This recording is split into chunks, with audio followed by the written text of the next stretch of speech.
Hello మన grandma TV స్వాగతం. ఈరోజు నేను చెప్పేది ఆకుకూర అండి. బచ్చల కూరతోటి పప్పు పొడిలాడుతూ చేసి మామూలుగా అయితే ఆకుకూరలు గరిటె జారుగా చేస్తారు. అలా కాకుండా నేను వెరైటీగా ఉంటుందని పప్పు పప్పులా చేశాను. ఇది చాలా చాలా టేస్టీగా ఉంటుంది.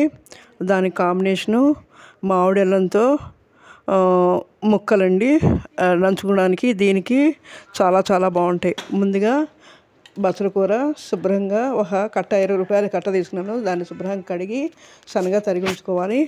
అలాగే ముందుగా పప్పు వేయించుకొని దోరగా వేయించుకొని విడిగా ఉడకబెట్టాలి. కుక్కర్లో ఉడకబెట్టకూడదు. విడిగా ఉడికితే కొద్దిగా పలుకుగా ఉండగానే దాంట్లోని బచ్చల కూర దానికి సరిపడా ఉప్పు వేసి అడికి పైకి కలిపి ఉడకనివ్వాలి.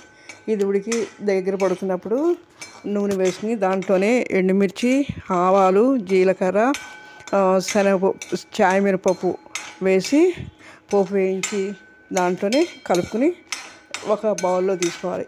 ఇది వేడి వేడి అన్నంలోకి చాలా బాగుంటుంది.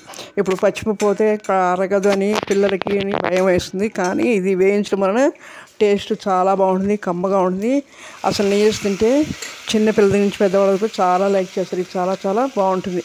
ఈ పప్పు పూర్వం పెద్దవాళ్ళు ఎక్కువ పప్పు వండాలంటే వేయించి చేసేవాళ్ళు.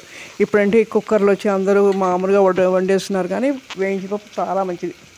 ఇలా మనం ఈ పోపు వేసిన తర్వాత దీంట్లో ఈ పప్పు మొత్తం బాండీలో వేసి నడికి పైకి కలుపుకొని ఒక బౌల్లో తీసుకోండి. ఇది పప్పు అండి.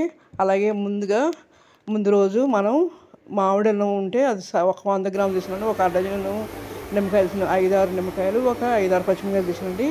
ఈ మామిడి అల్లం సన్నగా తరిగి ముక్కలుగా చేసుకోవాలి. కడిగి శుభ్రంగా సన్నగా ముక్కలు తరిగి చేసుకుని అలాగే నిమ్మకాయలు కడిగి చేసుకోవాలి. పచ్చిమిరపకాయలు లేదా మిరపకాయలు తీసుకోవాలి.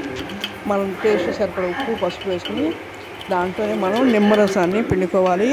ఒక గాజు సీసా అయితే బాగుంటుంది.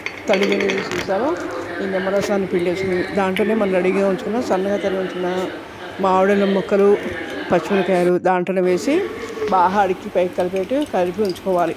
మనం ముందు రోజు ఇది ప్రిపేర్ చేసుకుంటే కనుక మరుసటి రోజు ఈ అన్నం పప్పులోకి చాలా టేస్ట్ బాగుంటుంది.